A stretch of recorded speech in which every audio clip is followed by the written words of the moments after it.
इस कार्यक्रम के पुण्यार्चक हैं श्री दिनेश सर्वेश अखिलेश पाटनी AUM कैपिटल कोलकाता। स्वर्गीय परम श्रद्धेय पंडित श्री रतनलाल जी बेनाड़ा की स्मृति में शंका समाधान के पुण्यार्चक है बेनाड़ा उद्योग limited in technical collaboration with NTE Korea AHL Jain group company. स्वर्गीय श्रीमती हेमलताबेन एवं इंद्रवदन चुन्नीलाल घिया, स्वाति एवं नीलेश घिया, अनीशी एवं अनीश घिया।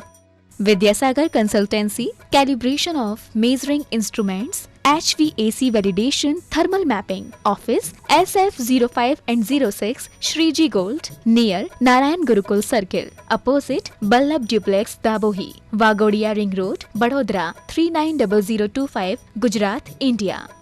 नरेंद्र कुमार जैन गुरु कृपा परिवार रायपुर।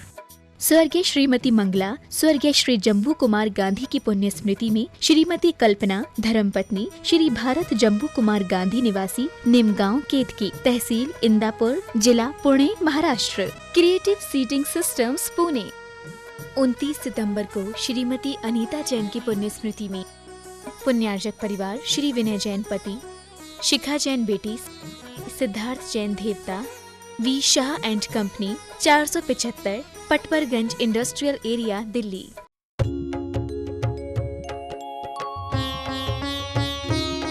शंका समाधान। संत शिरोमणि परम पूज्य 108 आचार्य गुरुवर विद्यासागर जी महामुनिराज की जय जय जय। बोलिए गुणायतन प्रणेता, शंका समाधान प्रवर्तक, भावना योग प्रवर्तक, प्रखर वक्ता, परम पूज्य 108 मुनिवर श्री प्रमाण सागर जी मुनिराज की जय जय जय। बोलिए परम पूज्य 108 मुनिवर श्री अरह सागर जी मुनिराज की जय जय जय।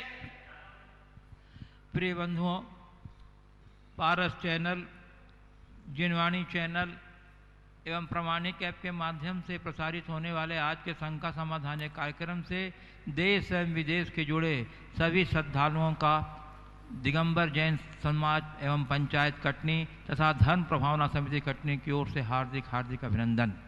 मैं आपको लिए चलूं शंका समाधान की ओर। इसके पूर्व रोज की तरह हम लोग पूज्य देव के चरण कमलों में सबने त्रिबार नमोस्तु निवेदित करते हुए उनके मंगल में आशीर्वाद से अपने को धन्य करेंगे। तो चलिए हाथ जोड़िए, मस्तक झुकाइए और बोलिए मेरे साथ, नमोस्तु गुरुदेव, नमोस्तु गुरुदेव, नमोस्तु गुरुदेव। पूज्य गुरुदेव की प्रेरणा रूप आज भी दयोदय महासंघ के लिए एक स्वीकृति आई है हमारे पास। श्री झम्मक लाल जी टाया, पुत्री अर्चना नेमीचंद जैन पटवारी उदयपुर, इन्होंने दयोदय महासंघ के लिए 21,000 रुपये की राशि की स्वीकृति भेजी है। बहुत बहुत साधुवाद, धन्यवाद। और श्री सरस सरावगी ने अपने जन्म दिवस के उपलक्ष्य में दयोदय गौशाला कटनी के लिए 11,000 रुपये की राशि की स्वीकृति दी है। बहुत बहुत साधुवाद और आपको आशीर्वाद। और गुरुदेव, मैं लिए चलता हूँ अपने दर्शकों को शंका समाधान की ओर। और प्रथम प्रश्न गुरुदेव सागर भाग्योदय से शिल्पी जैन पूछ रही हैं, श्रावक को सामायिक की बेला में ही सामायिक करने को क्यों कहा गया? हमें जब अनुकूल समय मिले उस समय सामायिक क्यों नहीं कर सकते? तथा कहा जाता है कि श्रावक को सामायिक की बेला में भोजन नहीं करना चाहिए, ऐसा क्यों? देखिए, सामायिक की बेला में सामायिक करने से किसी तरह की ढील और आलस नहीं होता। यदि आपका कोई भी कार्यक्रम समयबद्ध होता है तो आप उसे व्यवस्थित तरीके से करते हैं, और समय टल गया तो फिर वो होता नहीं है, निपटता है।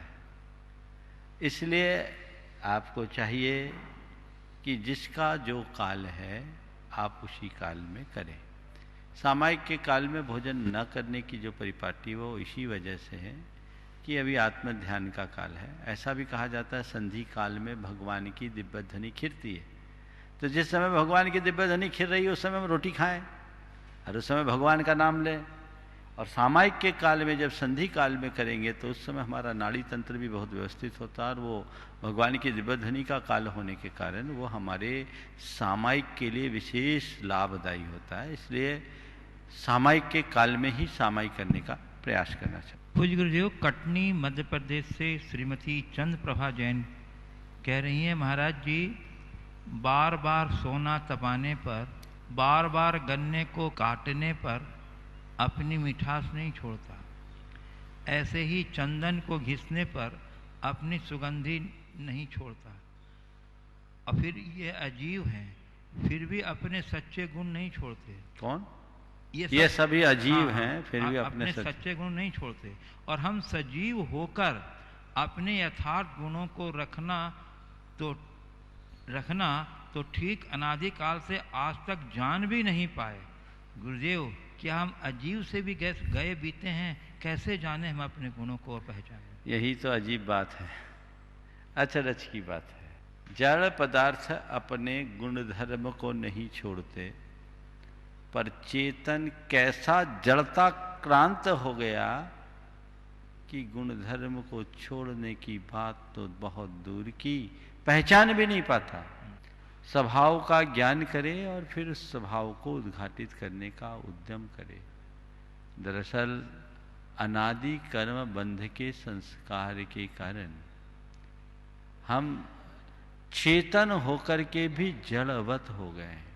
ये हमारी अज्ञान दशा है। जब तक हम इस दशा का निवारण नहीं करते, हम अपनी स्थिति को ठीक नहीं कर सकते। पूज्य गुरुदेव, सिलचर आसाम से श्री नवीन जैन कह रहे हैं, महाराज श्री, इस जीवन में कई लोग बेहतरीन शब्दों का इस्तेमाल करते हैं, फिर भी बदले में उन्हें बेहतरीन परिणाम नहीं मिलता, ऐसा क्यों? बेहतरीन शब्दों का प्रयोग करने के बाद भी बेहतरीन परिणाम नहीं मिलता, ऐसा क्यों? देखो, केवल शब्दों के प्रयोग से परिणाम मिलता होता तो शायद बेहतरीन शब्दों से आपको बेहतरीन परिणाम मिलता। मैं तो इतना जानता हूँ, आप बेहतरीन करोगे तभी बेहतरीन पाओगे।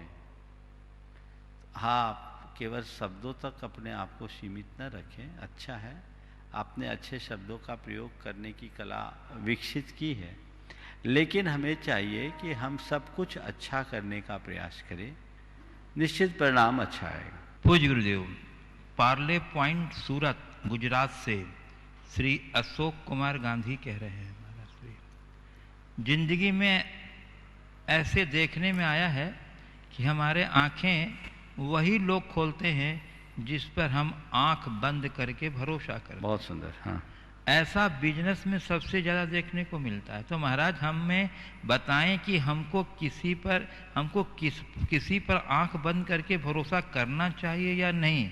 अगर हाँ, तो कैसे व्यक्ति पर करना चाहिए? कृपया मेरी शंका का। बहुत अच्छी बात कही। हमारी आंखें प्राय वे ही खोलते हैं जिन पर हम आंख मूंद कर भरोसा करते हैं। अंधा भरोसा कई बार हमारी आंखों को खोलता है, अक्सर ऐसा होता है। आपने पूछा हम किन पर आंख मूंद कर भरोसा करें। मेरी आप सबसे राय है, भगवान और गुरु को छोड़कर किसी पर आंख मूंद करके भरोसा मत करना। आंख मूंद करके भरोसा करने वाले कई बार धोखा खाते हैं। हम किसी भी व्यक्ति को जब तक पूरी तरह समझे नहीं, जाने नहीं, पहचाने नहीं, तब तक उन पर पूर्ण भरोसा करना कतई उचित नहीं है। व्यापार में तो बिल्कुल भावना का प्रयोग करना ही नहीं चाहिए, बुद्धि का प्रयोग करना चाहिए। कई बार इस प्रकार का भरोसा बेहद नुकसानदायक हो जाता है। पूज्य गुरुदेव, बाकी मध्य प्रदेश से श्री पारस नरेंद्र चंद गोधा, ट्रस्टी 52 गजा स्थित क्षेत्र, कह रहे हैं, गुरुदेव, मैं अपने जन्मदिन पर आपके आशीर्वाद की कामना करता हूँ। जब एक बच्चा बहुत ही रोता है तो उसकी माँ नज़र उतार देती है और बच्चा चुप हो जाता है।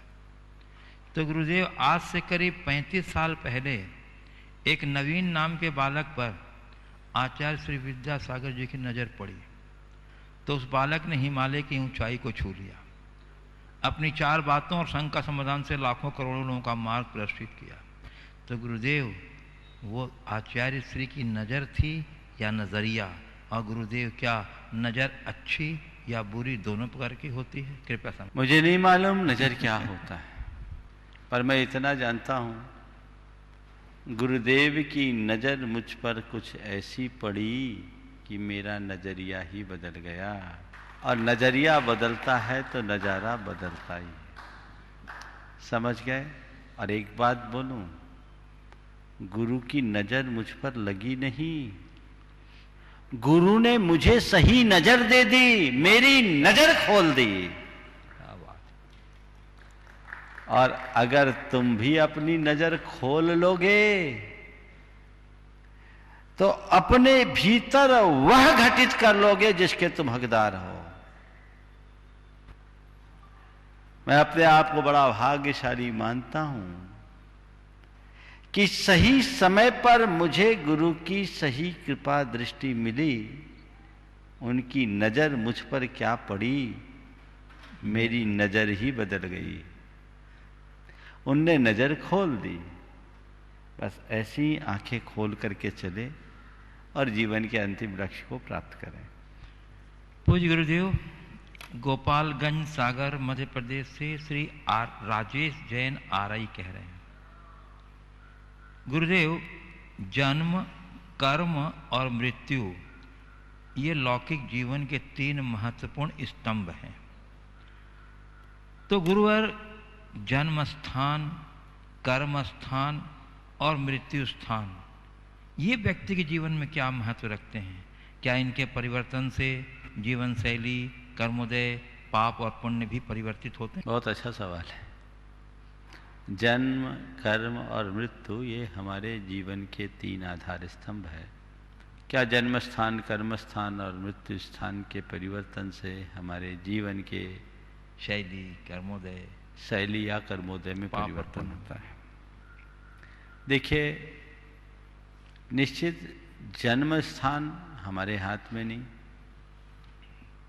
मृत्यु का स्थान भी हमारे हाथ में नहीं, कर्म स्थान हमारे हाथ में है।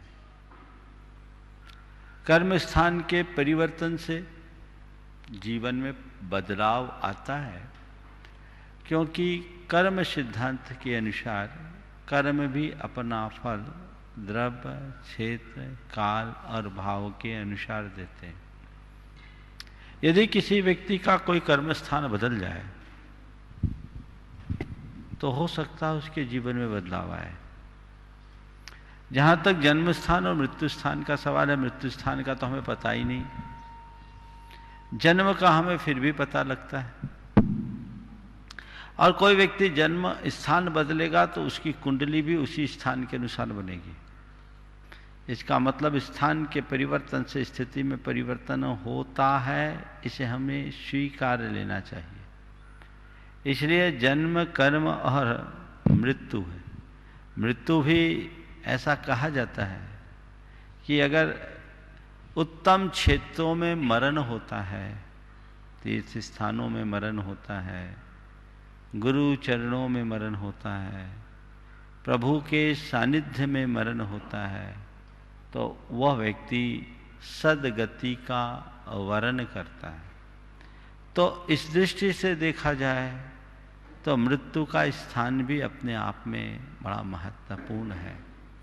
इसलिए हमेशा भाव, मेरा जन्म ऐसे स्थान पर हो जहां मैं धर्म और कर्म दोनों का ठीक रीति से अनुपालन कर सकूं। मेरा कर्म ऐसी जगह हो जहां मैं धर्म से जुड़ा रह सकूं और कुकर्म से बच सकूं।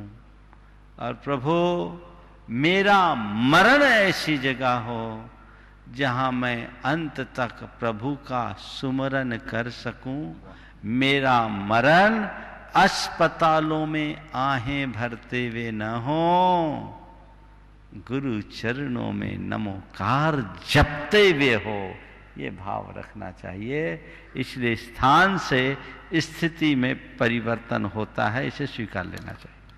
पूज्य गुरुदेव, कटनी मध्य प्रदेश से श्री प्रमोद कुमार जी जैन, कक्का, शास्त्री परिवार कटनी और धर्म प्रभावना समिति के महामंत्री, कह रहे हैं, गुरुदेव, एक कथन है तमाशा बन गई मेरी जिंदगी, किसी से कुछ बोलो तो गलती हमारी है।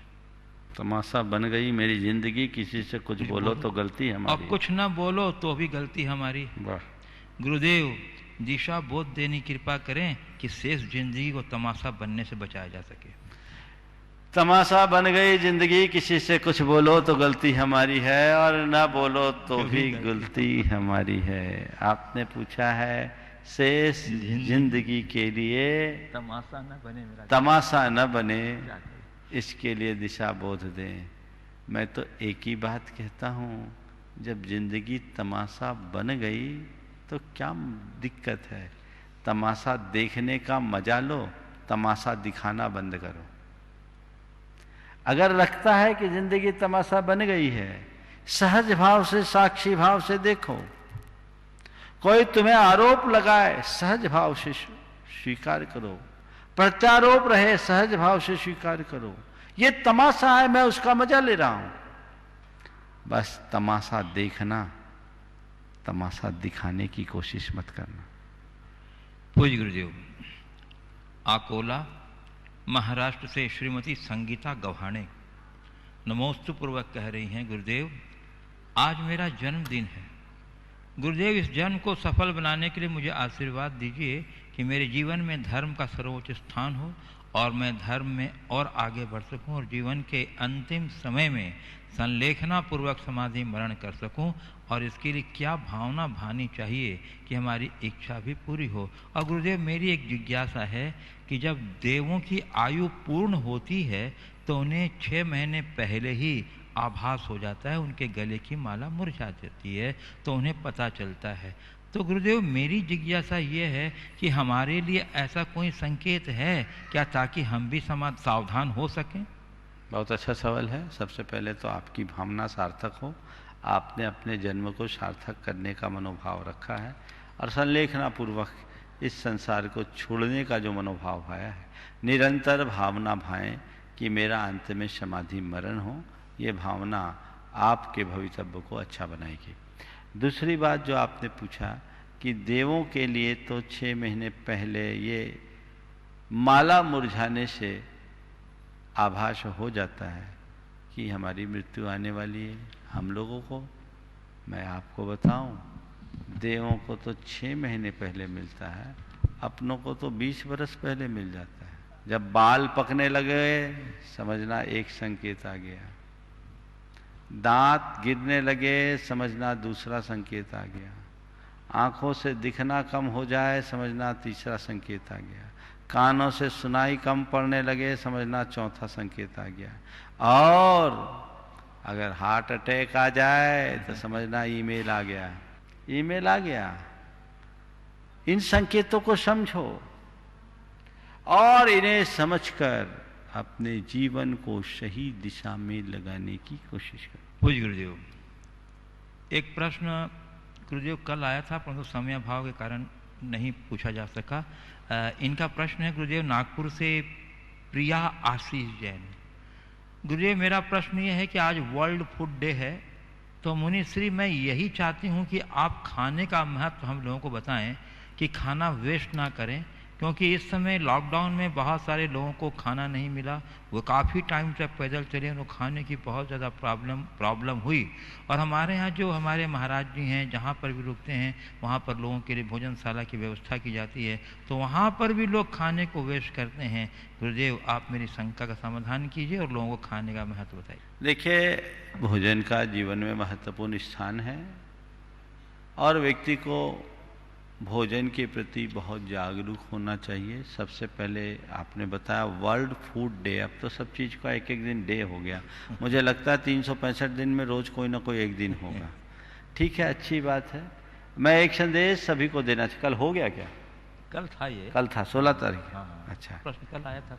हाँ, प्रश्न कल आया था परंतु अच्छा। समय अभाव। तो देखिए, सबसे पहले तो खान पान के प्रति संयम, वही भोजन करना चाहिए जो हमारे शरीर के स्वास्थ्य के अनुकूल हो, स्वाद की पूर्ति करे, पर वो साध्य नहीं, स्वाद के साथ स्वास्थ्य का ध्यान रखना चाहिए। और जो निज पर के हित के लिए अनुकूल है वही भोजन करना चाहिए। शाकाहार सर्वोपयुक्त आहार है और लोगों को शाकाहार का पूर्णतया पालन करना चाहिए। ये संदेश मैं लोगों को कहूँगा। हेल्दी फूड लें, लेकिन ऐसा जिससे औरों की प्राणों की भी रक्षा हो। शाकाहार अपने आप में पूर्ण आहार है और आप उसके माध्यम से अपने आप को स्वस्थ रख सकते हैं।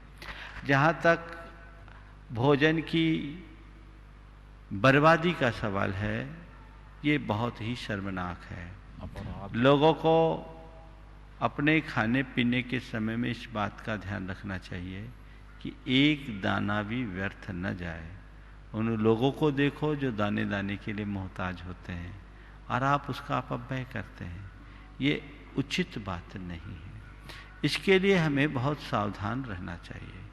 एक विचारक जापान गया, वहाँ के एक रेस्तरां में वो भोजन कर रहा था।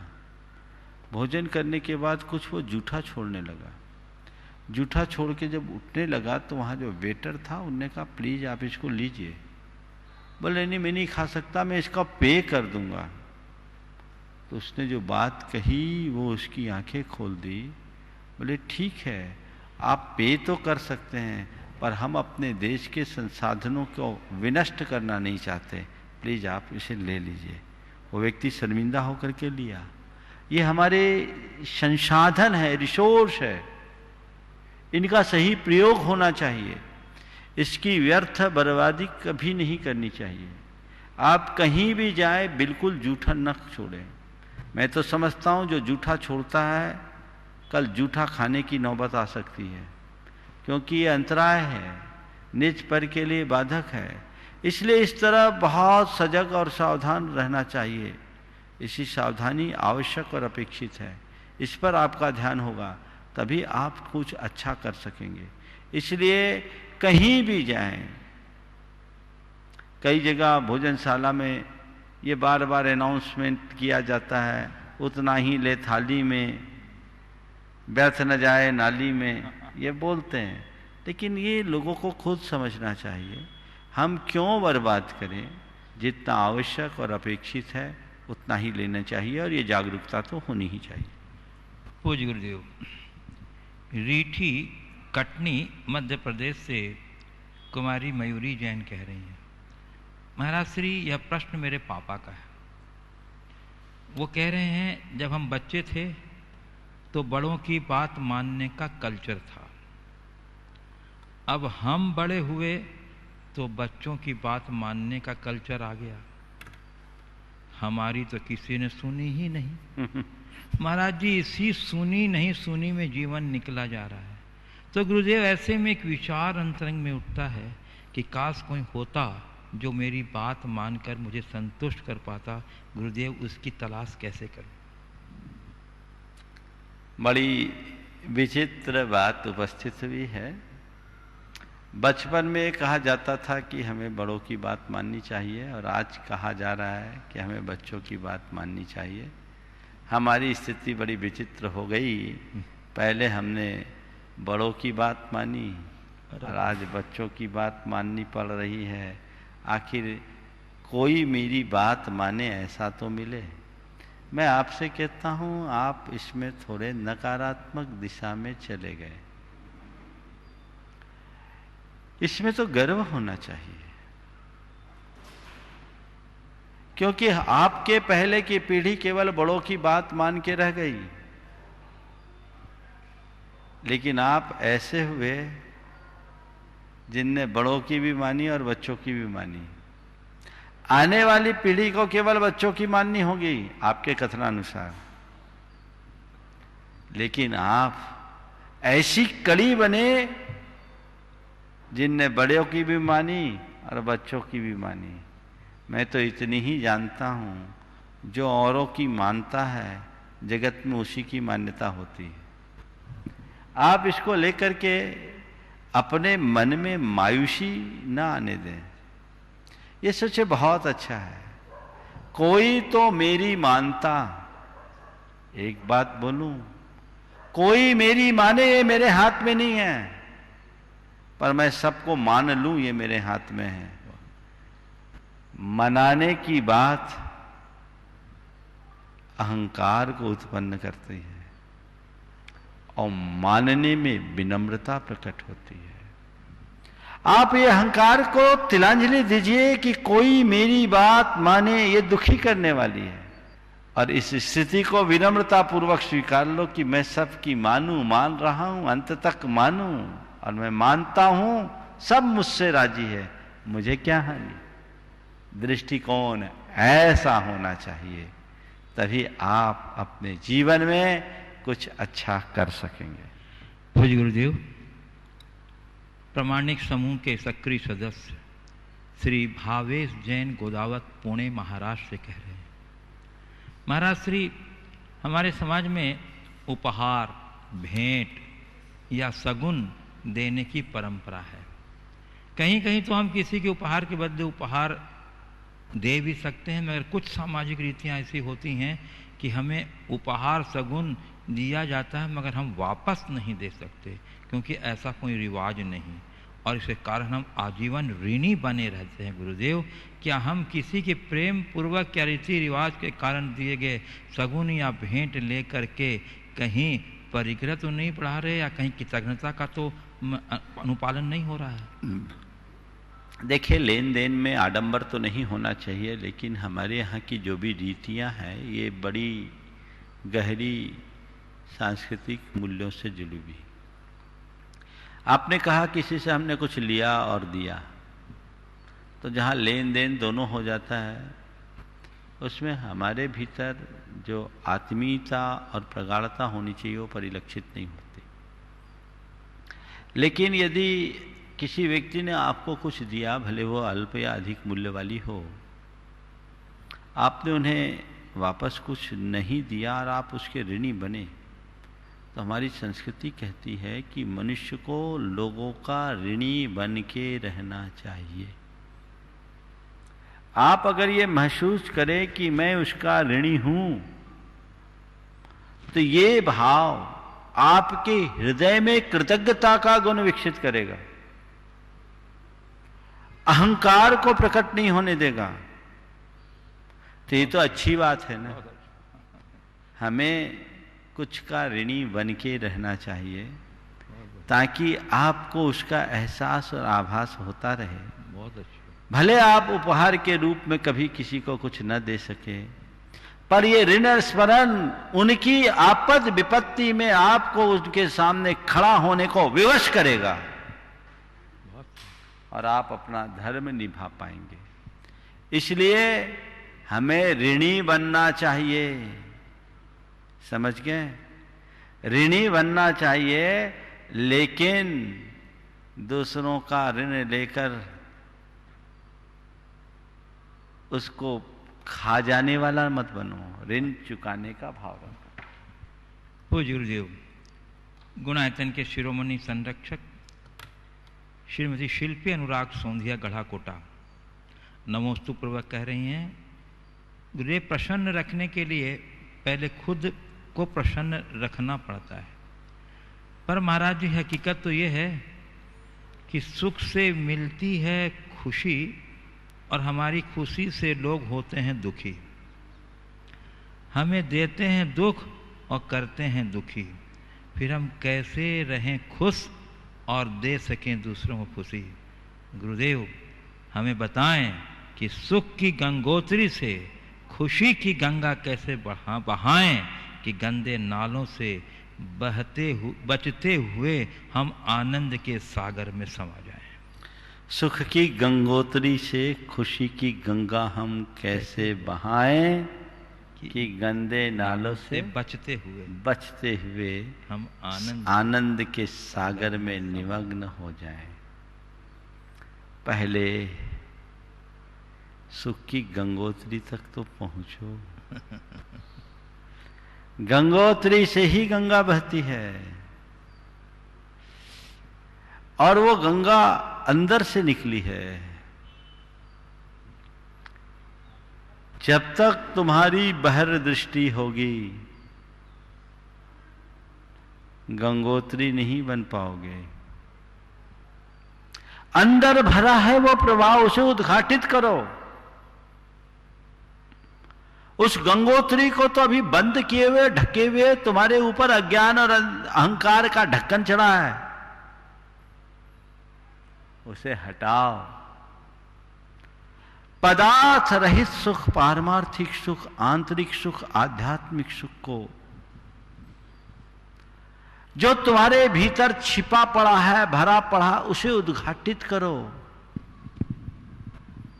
उस गंगोत्री के द्वार को खोलो, फिर जो उससे गंगा बहेगी वो अपरिमित सुख और खुशी की गंगा होगी।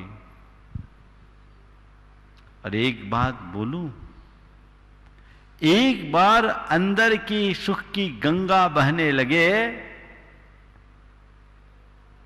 तो उसमें फिर कोई गंदा नाला मिल भी जाए तो उसे प्रभावित नहीं करता। और वो गंगा गंगोत्री से निकलकर गंगा सागर तक पहुंचती है। अंदर के सुख को जब तक हम उद्घाटित न कर पाए तब तक बाकी सब बातें बेमानी हैं। हम अंदर के सुख को उद्घाटित करें। गुरुदेव, मैं पूज्य मुनि श्री अरहत सागर जी महाराज के चरण कमलों में प्रार्थना निवेदित करता हूँ। 40 100 वाला ले लो जी। गुरुदेव, एक जयपुर राजस्थान से अरविंद कुमार जैन कह रहे हैं। अरविंद जैन। हाँ। गुरुदेव, मेरी जिज्ञासा यह है कि मेरी एक शायद बुरी आदत पड़ गई है। वह यह है कि मैं अक्सर प्रवचन आदि सुनने हेतु समयाभाव के कारण अपने मोबाइल को बाथरूम में ले जाकर एक सुरक्षित स्थान पर रखकर उसकी ऑडियो आवाज़ उतने समय पर सुनता हूँ। वस्तुतः मेरा भाव किसी प्रकार का गलत नहीं है, लेकिन शायद मेरी आदत बुरी पड़ गई है। तो क्या यह करना सही है और मैं इससे कैसे बचूं? कृपया मार्गदर्शन देने का कृपा करें, क्योंकि वैसे भी अपने शास्त्रों में वर्णन आता है कि नमोकार मंत्र, महामंत्र का स्मरण तो कहीं भी किसी स्थान पर कर सकते हैं। देखिए, प्रवचन कहीं भी सुनना और एक चित्त होकर किसी एक निश्चित स्थान पर सुनना, इसका बड़ा अलग प्रभाव होता है। आप बाथरूम में नहाते नहाते सुन रहे हो या फिर और दूसरी क्रिया करते हुए सुन रहे हो तो आपके कानों में केवल शब्द पड़ेंगे, उसका जो प्रभाव होना चाहिए वह नहीं मिल सकेगा। लेकिन यदि आप व्यवस्थित तरीके से एक स्थान पर बैठ करके सुनोगे तो उसका प्रभाव कुछ विशेष होगा। बहुत से लोग खाना खाते खाते भी सुनते हैं, बहुत से लोग चलते फिरते भी करते हैं। नहीं सुन पाने की अपेक्षा आप किसी भी स्थिति में सुनो, लेकिन इतने दिन सुनने के बाद तो आपकी ऐसी रुचि जग जानी चाहिए कि ये मेरी सर्वोच्च प्राथमिकता बन जाए। मैं सब काम को आगे पीछे करके इसका समय अपने लिए निकालूं और सुन करके उसका लाभ लूं। आप अपनी आदत को अपने संकल्प से बदल सकते हैं। नहाने के समय में जो आप सुनते हो उसकी जगह उस समय को प्रवचन सुनने का बना लो और आगे पीछे जो कर्म करते हो उस समय नहाने धोने का कर्म कर लो तो ज़्यादा अच्छा होगा। पूज्य गुरुदेव, संजीव जैन कटनी मध्य प्रदेश से कह रहे हैं, आजकल तो सम्मान, इज्जत, कायदा जैसे शब्द मानो गायब ही हो गए हैं। जैसे नए जमाने के लोग पहले से पुराने लोगों के बड़े बनकर आ रहे हैं। गुरुदेव, इसको कैसे बचाएं? सम्मान, इज्जत, कायदा वगैरह दुर्लभ हो गए हैं, गायब होते चले, गायब हो गए। जैसे नए जमाने के लोग पहले से ही पुराने लोगों के बड़े बनकर आ रहे हैं। देखिए, ये बात जो आपने कही है पूरी तरह से जचने जैसी नहीं है। जिनके अंदर खुद की इज्जत का भाव है वे ही दूसरे को इज्जत और सम्मान दे सकते हैं। जो खुद कायदे में जीता है उसके लिए ही कायदे का मूल्य और महत्व होता है। हो सकता है कुछ लोगों के जीवन में ऐसा न हो, लेकिन इसके बावजूद बहुत से लोग आज भी हैं जो इनका पूरी तरह से पालन करते हैं। मैं तो एक ही बात जानता हूं, आप छोटों से सम्मान की चाह रखते हो। आप चाहते हो कि बच्चे मेरा बहुमान करे, तो कुछ मत करो, थोड़ा सा बच्चों को वात्सल्य देना शुरू कर दो, बहुमान अपने आप मिल जाएगा। दोनों तरफ से चलता है, तभी हम कुछ अच्छा कर पाएंगे। मैं पूज्य गुरुदेव श्री अरह सागर जी महाराज के चरण कमलों में प्रार्थना विदित करता हूँ कि अपने उपयोगी प्रश्न से हम सबको लाभान्वित करें। नमोस्तु गुरुदेव। नमोस्तु। नमोस्तु महाराज श्री। प्रश्न छोटा है, भाव गंभीर होना चाहिए। कहते हैं आधारहीन बातों से कैसे बचे, आधारहीन बातों से कैसे बचे और अपनी सोच को स्ट्रॉन्ग कैसे करें जिससे जीवन उत्सव बन जाए। आधारहीन बातों से कैसे बचे और अपनी सोच को स्ट्रॉन्ग कैसे बनाएं कि जीवन उत्सव बन जाए। देखिए, आधारहीन बातें कौन करते हैं? जिनके जीवन का कोई ठोस आधार नहीं होता। हम जीवन के ठोस आधार को समझें और आधारहीन बातों से अपने आप को बचाने की कोशिश करें। जिनके जीवन में सच्चाई होती है, जिनके जीवन में अपने का कोई अच्छा लक्ष्य होता है, वे व्यर्थ की बातों में कभी नहीं उलझते। फालतू बातें और फालतू काम वे ही करते हैं जिनने अपने जीवन को फालतू बना रखा है या फालतू समझ रखा है। जिनके सामने उनका अपना कोई लक्ष्य है, वो व्यर्थ की बातों में कभी नहीं उलझते। हमें चाहिए कि हम हर पल इस बात को समझें, अपने मुख से कोई आधारहीन बात न करें। हमारे वचनों में वजनदारी होनी चाहिए, और अगर कोई आधारहीन बात करता भी है तो हम उसे तुरंत स्वीकार न करें। आजकल ये बड़ा चलन में आ गया है। भ्रामक बातें लोग बहुत तेजी से फैलाने लगे हैं और सोशल मीडिया तो उसका केंद्र स्थल बन गया है। लोग बहुत तेजी से इस तरह की धुआं उड़ाते रहते हैं जो हमारे समाज की सेहत को बुरी तरह प्रभावित करता है। हमें इन पर बिल्कुल ध्यान रखना चाहिए और हर बात को के उसके पूर्वापर परिणामों को ध्यान में रख करके करना चाहिए कि अंततः इसका परिणाम क्या आने वाला है। जो गलत है उससे बचने की कोशिश जब तक हम नहीं करते तब तक कभी अच्छे परिणाम हमारे जीवन में नहीं आ सकते। इसलिए हमें एक बात ध्यान में रखना चाहिए जिसे हम अपने बार बार के भावना योग के कमांड के द्वारा भी ठीक कर सकते हैं। मुझे सही बोलना है, सार्थक बोलना है। सही बोलना है, सार्थक बोलना है। व्यर्थ और निरर्थक नहीं बोलना। सही बोलना है, सार्थक बोलना है। सही बोलना है, सार्थक बोलना है। ये हमारे वचनों पर काफ़ी कुछ नियंत्रण रखेगा। हम हर बात को बोलने से पूर्व ये देखें कि आखिर इस बात की सच्चाई है या नहीं, इसमें कितनी वजनदारी है, तभी उसको बोलने का कोई अर्थ है।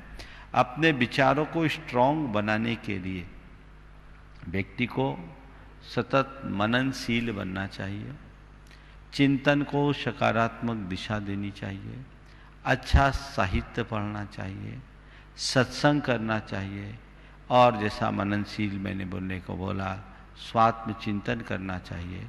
इससे हमारे विचारों में मजबूती आती है। अच्छी संगति करने से हमारे अच्छे विचार होते हैं। अच्छे साहित्य के पठन पाठन से हमारे विचारों का परिष्कार आता है। हमारे विचारों में मौलिकता आती है जो हमारे जीवन को एक अच्छी दिशा दे पाती है। आप पूज्य गुरुदेव, अब मैं आपकी अनुमति से यहाँ उपस्थित जिज्ञासुओं का मंत्री करना चाहता हूँ। प्रथम प्रश्न के लिए श्रीमती नीतू धन्य कुमार जैन, पारस ट्रेडर सतना। अब मैं अपने दर्शकों को बता दूं कि कल दिनांक 18 अक्टूबर को मध्याह्नकालीन तत्वार सूत्र की कक्षा किसी अपरिहार्य कारणों से हाँ, कल रविवार होने के कारण स्थगित रहेगी। क्या आप बोलते हैं? ध्यान नहीं जाता। आपको वार का पता नहीं। हाँ बोलो। नमोस्तु गुरुदेव, मेरा और मेरे परिवार की तरफ से त्रिवार नमोस्तु नमोस्तु नमोस्तु। महाराज श्री, मोह रूपी निंद्रा में हम अनादिकाल से गाफिल हैं, परिणामतः कर्म रूपी चोर हमारी निधि लूट रहे हैं। ऐसा कहा जाता है कि मोह का उपशमन होने पर ही कोई उपाय बनता है। तो गुरुदेव, मेरी जिज्ञासा यह है कि उपशमन का क्या तात्पर्य है? यह स्वतः होता है या पुरुषार्थ से? कृपया समाधान कीजिए। मोह कर्म जब उपशमय, कर्म चोर आवत रुके। उपशम का मतलब क्या है? दूध कभी गर्म किया है ना? करते ही हैं। हाँ। दूध में जब उफान आता है तो दूध का तेवर कैसा होता है? एकदम उबलने लगता है, खौलता है। खौलने लगता है। और जब उफनते दूध में आप थोड़ा सा पानी का छींटा डालते हैं तो क्या होता है? शांत हो जाता है एकदम। बस इसी शांत होने का नाम उपशमन है। समझ गए? जब तक मोह अपने प्रबल वेग में रहता है तब तक हमें कुछ समझ में नहीं आता। उस व्यक्ति को कोई कितना भी समझाए उसको कुछ समझ में नहीं आएगा। हिताहित भी नहीं समझ सकता क्योंकि वो मोहांध हो चुका है। हाँ, जब भीतर का कर्म कुछ शांत होता है तब उसकी स्थिति होती है, तब वो जग पाता है। इसे दूसरे शब्दों में कहूं कि कर्मों की तीव्रता में व्यक्ति को सही सुध नहीं आती। जब मोहोदय की मंदता होती है तभी वह अपना हित सुन सकता है, सीख सकता है, समझ सकता है, स्वीकार कर सकता है। गुरुजी, यानी ये स्वतः नहीं होता? बता रहा हूं। आपने पूछा ये स्वतः होता है कि प्रयास करना पड़ता है? किन्हीं जीवों को सहज निमित्त से अपने आप हो जाता है और बहुतों को वैसा वातावरण मिलने से होता है। जब हम गुरुओं के सानिध्य में रहते हैं, जिन वाणी का श्रवण करते हैं, हमें कोई अच्छे तरीके से मोटिवेट करता है, तो उपदेश देता है और उनकी बात को हमारा अंतर्मन स्वीकार लेता है तो अंदर जमे मोह की परत ढीली पड़ने लगती है।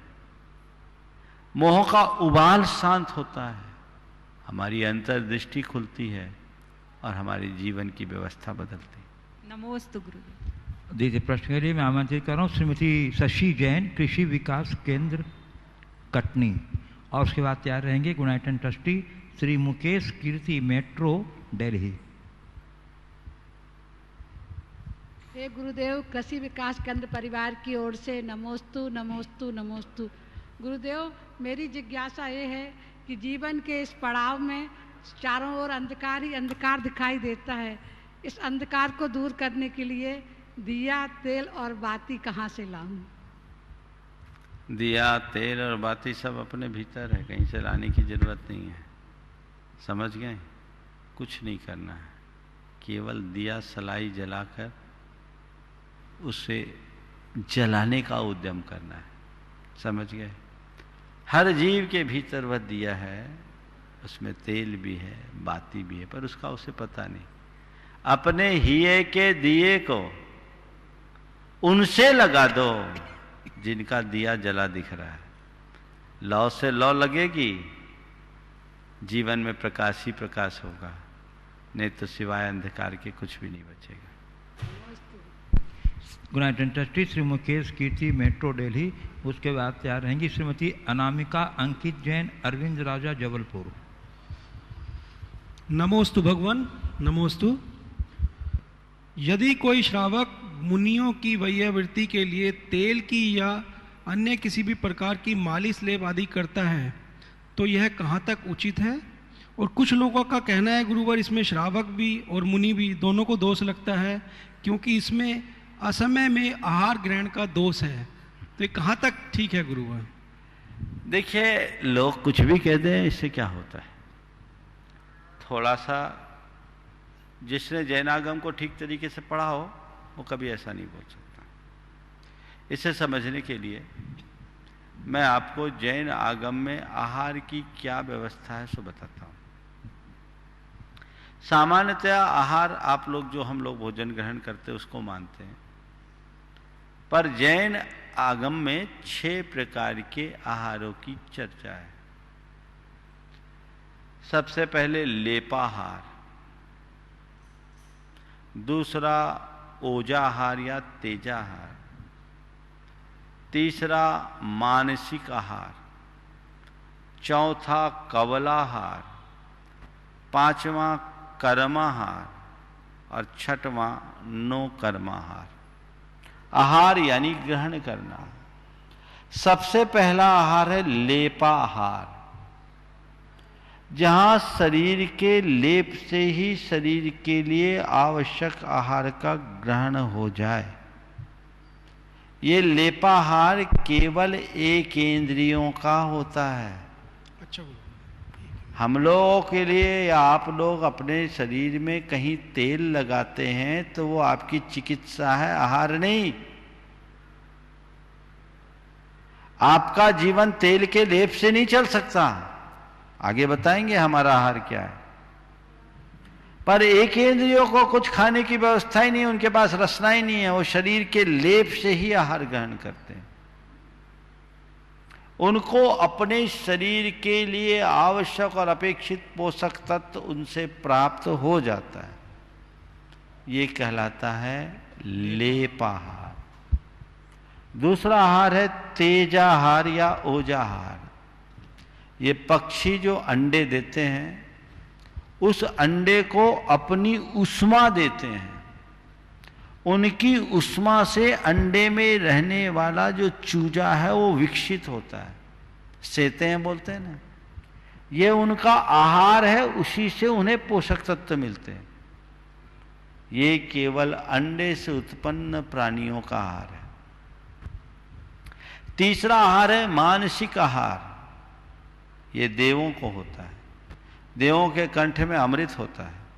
उन्हें जब भी भोजन की इच्छा होती है, इच्छा मात्र से कंठ का अमृत झर जाता है, वो उससे तृप्त हो जाते हैं। तो देवों का मानसिक आहार। चौथा आहार है कवल आहार, जो हम आप सब करते हैं। मनुष्य और तिर्यंचों का जो आहार है, पशु पक्षी जो खाते हैं, वो कवलाहार है। समझ गए? इनमें अन्न पान स्वाद खाद्य, ये 4 अन्न पान ले पे, अन्न पान ले स्वाद ले, ये 4 प्रकार के आहार होते हैं। ये हम लोग जो खाते हैं ये कवला आहार है। 5वां आहार है कर्म आहार, जो 24 घंटे हम सब कर्म बांध रहे हैं, ये कर्म आहार है जो सभी संसारियों को होता है। और 6वां आहार है नौकर्म आहार, जो हमारे शरीर के योग्य पुद्गलों को हम ग्रहण करते हैं 24 घंटे। केवली भगवान तक इसे ग्रहण करते 13वें गुणस्थान तक नौकर्म आहार सतत चलता है, इससे कोई बचा नहीं। तो 6 प्रकार के आहारों में मनुष्यों का आहार कवलाहार है, और हम मुनियों का कवलाहार में ही एक बार भोजन का नियम है। 4 प्रकार का आहार, अन्नम पानम खाद्यम स्वाद्यम। अन्न पान खाद्य स्वाद। अन्न जो हम रोटी सब्जी वगैरह खाते हैं, दाल भात वगैरह खाते हैं। पान सब प्रकार के पीने योग्य पदार्थ। खाद्य जितने भी पकवान हैं, और स्वाद जितने भी स्वादवर्धक चीजें, लौंग इलायची से लेकर चटनी तक, ये 4 प्रकार के आहार हैं। इनमें कहीं लेप नहीं बताया, नहीं आया। समझ गए? बल्कि भगवती आराधना जैसे ग्रंथों में तो आवश्यकता पड़ने पर मुनियों को अभ्यंग मर्दन का भी विधान है। ये भैयावृत्ति का एक अंग है। संपूर्ण शरीर का मर्दन भी किया जा सकता है तेल आदि से। तो तेल लगाने को आहार निरूपित करना कतई अच्छी बात नहीं है। ये जैन आगम के अनुकूल तो है ही नहीं, अन्यथा ऐसा होगा कि नी मुनि महाराज को कमर में दर्द हो तो सामने से लोग आहार दे और पीछे से मालिश करो। ये क्या बकवास है। ये सब चीजें आगम को ठीक तरीके से न समझ पाने का परिणाम है। आधार कभी भ्रमित मत होइए। हाँ, शक्ति भर आप इनका प्रयोग मत करें, लेकिन यदि कहीं जरूरत पड़ती है बाह्य उपचार के रूप में तो इसका निषेध आगम में कहीं भी नहीं है। नहीं तो आपने उपवास के दिन अगर सिर भारी हो रहा है थोड़ा सा तेल लगा लिया तो आहार हो गया, उपवास कर लिया, रोटी खा लो, ऐसा ही उपदेश देंगे लोग।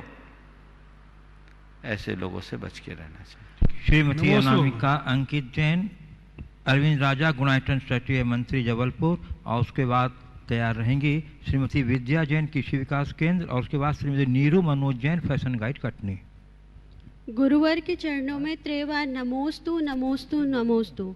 गुरुवर, जब हम छोटे थे तब हमें अपने लाइकिंग और डिसलाइकिंग का ज्ञान नहीं होता था, परंतु आज 3 साल का बच्चा भी अपने लाइकिंग और डिसलाइकिंग के लिए बड़ा सेंसिटिव होता है। तो क्या ये काल का प्रभाव है? हम अपने बच्चे को कैसे ट्रीट करें कि वो अपने पेरेंट्स के लाइकिंग और डिसलाइकिंग का सम्मान करें? बहुत ही अच्छा सवाल आपने किया। एक पीढ़ी के अंतर से कितना बड़ा अंतर खड़ा हो गया। पुराने समय में बच्चे माँ बाप के ऊपर निर्भर ज़्यादा रहा करते थे और माँ बाप की निर्भरता से उनका भावनात्मक स्वास्थ्य ज़्यादा अच्छा होता था। आज बच्चे छोटेपन से ही स्वयं अपने निर्णय लेने लगे हैं और लाइकिंग डिसलाइकिंग को अपने आधार पर सुनिश्चित करने लगे। इसका दुष्परिणाम ये आ रहा है कि उनका बौद्धिक स्तर तो भले ही बढ़ता है, भावनात्मक रूप से बड़े कमजोर हो रहे हैं। और उसका दुष्परिणाम ये भी है कि माँ बाप के प्रति भी उनका भावनात्मक लगाव कम हो रहा है। इसके लिए माता पिता को चाहिए कि बच्चों के साथ अपना संबंध पूरी तरह से आत्मीय बनाए, उनके साथ प्रगाढ़ता उत्पन्न करें। थोड़ा समय बच्चों को देकर बच्चों के साथ बच्चे बन जाए, उनके लिए आदेश न थोपें, उन्हें इस बात का एहसास कराएं कि हमारे माँ बाप यदि हमारे लिए किसी चीज़ का मना कर रहे हैं इसका मतलब वो सही कर रहे हैं। और बच्चों की जब कोई अच्छी बात हो तो तुरंत स्वीकार कर लें, और बच्चों की बुरी बात है तो उसे भी बड़े संजीदगी से मना करें कि ठीक है ऐसा है, लेकिन उस चीज़ को मान लें। बच्चों के दिल दिमाग में ये बात नहीं बैठनी चाहिए कि हमारे माँ बाप तो हम कुछ भी पूछो ना करेंगे।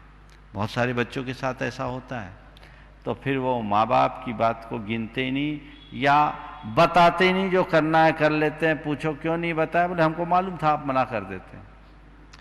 तो आपकी जिम्मेदारी है कि बच्चों के अंदर ऐसी धारणा न बन पाए, बच्चों के मन में ऐसी धारणा बनाने में सफल होइए कि मेरे माँ बाप मुझे तभी मना करेंगे जब मना करने जैसी बात हो।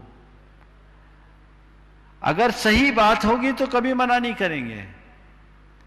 प्रारंभ से छोटेपन से बच्चे में ये बात समझाएं तो बच्चों में बड़ा बदलाव आता है। आजकल 10-12 साल तक के बच्चे तो फिर भी माँ बाप की पूरी सुन लेते हैं, उससे बड़े होने के बाद वो उल्टा सुनाना शुरू कर देते हैं और उस समय माँ बाप की स्थिति बड़ी विषम हो जाती है। तो इसे बहुत गंभीरतापूर्वक समझने की आवश्यकता है। श्रीमती विद्या जैन कृषि विकास केंद्र कटनी तैयार रहेंगी। Shrimati Neeru Manoj Jain fashion guide Katni. हे गुरुदेव, कृषि विकास केंद्र परिवार का आपके चरणों में कोट कोट वंदन, कोट कोट नमन। हे गुरुदेव, 12 भावना में आया है कि संसार में सब जगह दुख ही दुख है, कोई भी सुखी नहीं है। तो गुरुदेव, यह नकारात्मक दृष्टिकोण नहीं है, इसका सकारात्मक स्वरूप क्या होगा ताकि मैं अपने शेष जीवन को सुव्यवस्थित कर सकूं?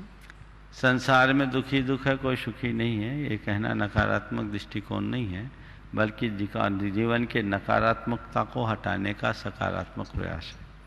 नकारात्मक का मतलब दुख को दुख कहना नकारात्मकता नहीं है। दुख को दुख समझते हुए सुख का मार्ग तलाशना है। वहाँ ये कहा जा रहा है कि संसार में दुख है तो तुम यहीं दुखी होते रहो, ऐसी बात तो नहीं है। वहाँ तो ये कह रहे कि संसार में दुख है, लेकिन तुम चाहते हो कि ताते दुख हारी सुखकारी, कहे सुख गुरु करनाधारी। तुम अपने दुखों से मुक्त होना चाहते हो और सुख पाना चाहते हो, दुख हारी सुखकारी, सुख पाना चाहते हो, तो आओ हम तुम्हें सीख दे रहे हैं, ये सुख का मार्ग है। तो कोई व्यक्ति अगर कष्ट में फंसा हुआ है, कोई व्यक्ति यदि परेशानी में है, कोई व्यक्ति जानबूझ करके गलत रास्ते पर चल रहा है, तो उसे इस बात का एहसास कराना कि तुम्हारा रास्ता गलत है, नकारात्मकता नहीं है, बल्कि उसे सुधारने की सकारात्मक पहल है। नकारात्मक बात करने मात्र का नाम नकारात्मकता नहीं है, नहीं तो फिर व्यक्ति अपने जीवन में नकारात्मकता से कभी निकल ही नहीं पाएगा। दुख हमारी नकारात्मक वृत्ति है, जो हमारे जीवन की एक बहुत बड़ी सच्चाई है, और इसे हमें समझना होगा, स्वीकारना होगा कि वाकई में मेरे जीवन में जो दुख है, मुझे उस दुख का निवारण करना है और उसके लिए तत्पर होना है, तभी बदलाव। श्रीमती नीरू मने, उज्जैन फैशन गाइड कटनी। गुरुदेव को मेरे और मेरे परिवार की ओर से 3 बार नमोस्तु नमोस्तु नमोस्तु। महाराज श्री, मेरा यह प्रश्न है कि आपने मंगल भावना में यह कमांड किया है कि अपने मन की शुद्धि के लिए बीते दिनों की बुरी स्मृतियों का त्याग करता हूँ, लेकिन गुरुदेव स्मृतियाँ तो अपने आप ही आती हैं, उनका त्याग कैसे करूँ तथा बुरी स्मृतियों के क्या तात्पर्य है? आपका नंबर ऐसे समय में आया है कि समय ही खत्म होने वाला है, ठीक है ना। इसको हम आज स्टैंड रखते हैं, कल तक के लिए प्रतीक्षा कीजिए, कल तक के लिए प्रतीक्षा कीजिए, फिर बुरी स्मृति के त्याग करने का विधान हम आपको बताएंगे। अभी जैसे आज सुबह विधान की घोषणा कीजिए।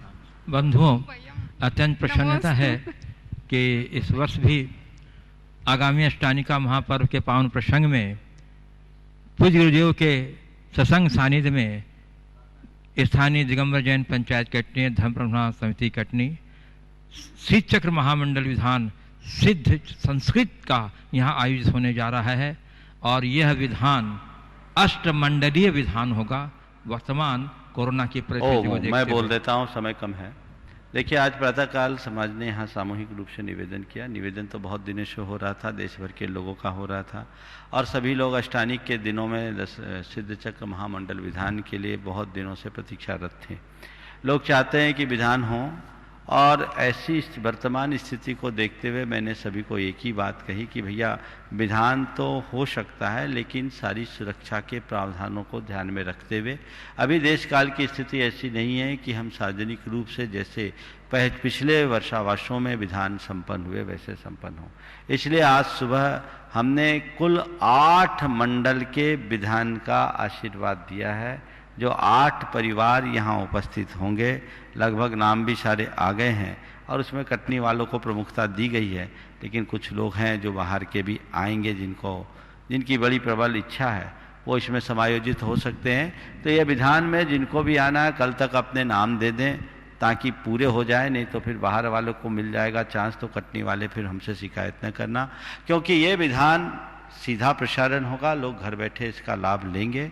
जैसे हर वर्ष संस्कृत का विधान का आप आनंद लेते हैं, आनंद पूर्ण मिलेगा। जैसे आपने इस वर्ष दशरक्षण में घर बैठे आनंद लिया, वैसे ही यहाँ विधान में होगा, और विधान में सुरक्षात्मक प्रावधानों का पूरी तरह पालन होगा। यहाँ आपको उसके लिए समय पर निर्देश दे दिया जाएगा।